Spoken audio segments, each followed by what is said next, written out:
And to be honest, I do think I think the law of attraction is one of them. Yeah, So, if we want so to talk Lee, about universal law, if we want to talk about Christianity or Islam, I get it. I get, now I don't involve myself in these conversations. If you want to believe in Islam or Christianity or the law, I get it. I don't know. I don't have much to say about it. I'm just trying to figure out what the hell we're talking about well, because it so sounds pretty ethereal to me, so like Lee, Christianity or Islam. do you believe Lee that do you believe in the poverty mindset? Do you believe that somebody who is conditioned to be impoverished will end up being impoverished because that's all they're being conditioned to be? Yes. Okay.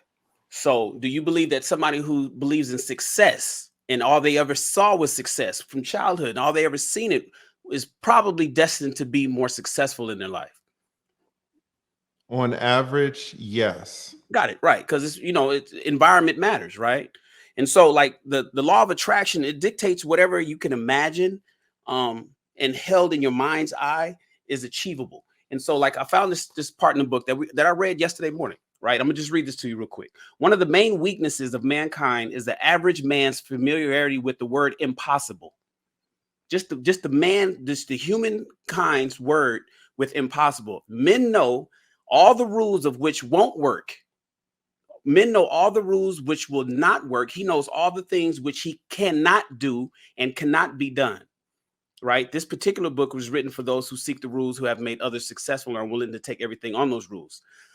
Failure comes to those who indifferently allow themselves to become failure conscious. The object of this particular book and all who seek it is the art of changing their minds from failure conscious to success conscious. Another weakness found altogether in too many people. So the law of attraction isn't something that you can touch. It's not something that we can feel. It's not something I can put in my pocket or I can go grab and buy at the store. It's all about a mentality. And so if you believe that you are a positive person, if you believe that you're going to do well in life and you really believe that in your heart of hearts, you can transmute that into actual physical wealth. If you believe that you ain't shit, you probably ain't going to be shit. And what happens is people who believe that they ain't shit tend to attract more people who ain't shit. If you hang around 9 millionaires, lead, you already know who's going to be number 10. If you hang around 9 gangbangers, guess who's going to be out there doing drive-bys? I remember when I was living in Hawthorne and here in LA, I had told the story. I had bought this Lexus years ago, and it was a brand new car, and I had just made a bunch of money selling some computers to Africa. I had sent them to Ghana. This is in 1999. And when this homeless dude tried to clean my car, it was brand new. It blew my. I hated it. The next month, I moved to Beverly Hills. I didn't know how I was going to pay the rent. I had no idea how I was going to pay the rent in the apartment that I got in Beverly Hills in 1999. But somehow, because of the people that I was around and the people that I attracted, I somehow made the money to make my rent and then made a whole lot more. Ended up buying a Mercedes Benz after that. So the law of attraction is all about what you internally believe. You can attract poverty, you can attract abundance. And as long as you believe it in your heart of hearts, the law is going to bring that to you. And that's all that is. It's not religious. It has nothing to do with the Bible or Jesus. This is it. That's why it's a universal law. It works for everybody. Doesn't matter what, you don't have to It believe in. works for everybody. Yeah, Wow. it does. Okay. It works for you too, because before you went to law school, you Here's, believe here's that. the thing. Here's the thing. Here's the thing. It's very easy for us to take a very myopic view, a very small view.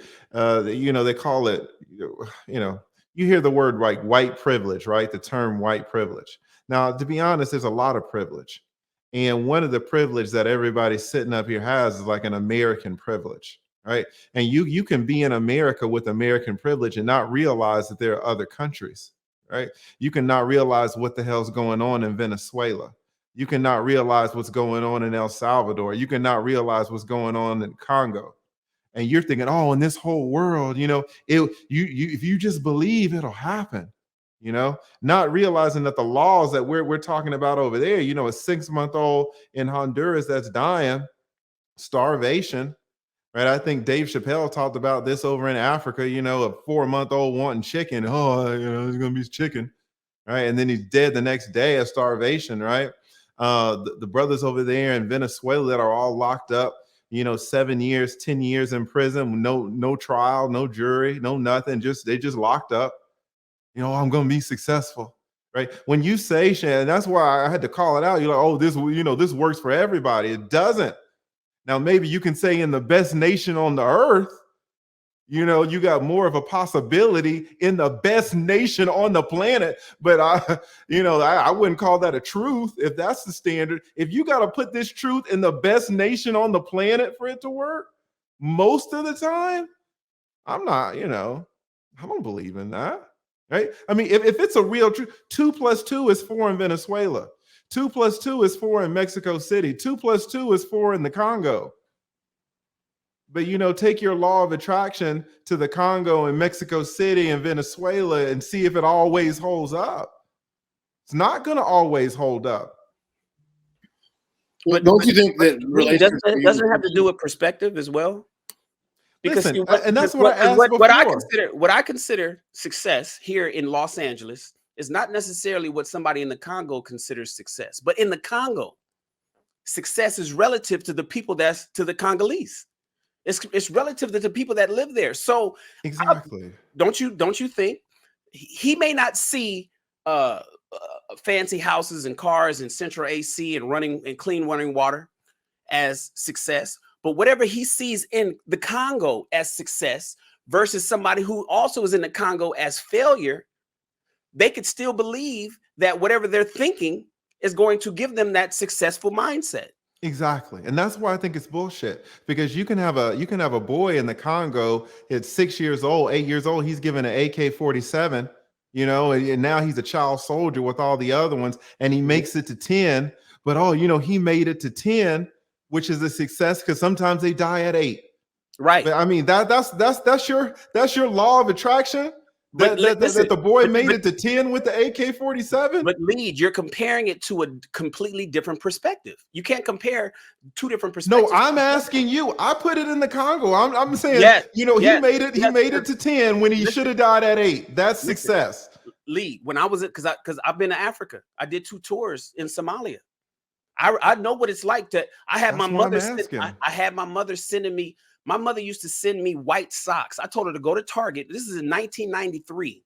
I told Mom, this is American privilege. You guys are it's so narrow. That's what I'm saying. It wasn't until I went to Africa that I stopped throwing food away at dinner. I think I mentioned that on this podcast before. I used to eat at a restaurant and then be like, I don't want no more of it until I deployed and saw what they considered success over in Somalia. And it wasn't until I went to Mombasa, Kenya, that I realized how precious white tube socks were. How they looked at white tube socks. But to them, Lee, having the white tube socks was success. They couldn't look beyond that. Now, just because I could, because I'm from California, I'm not going to minimize what they consider great. But they have levels. There's levels over there.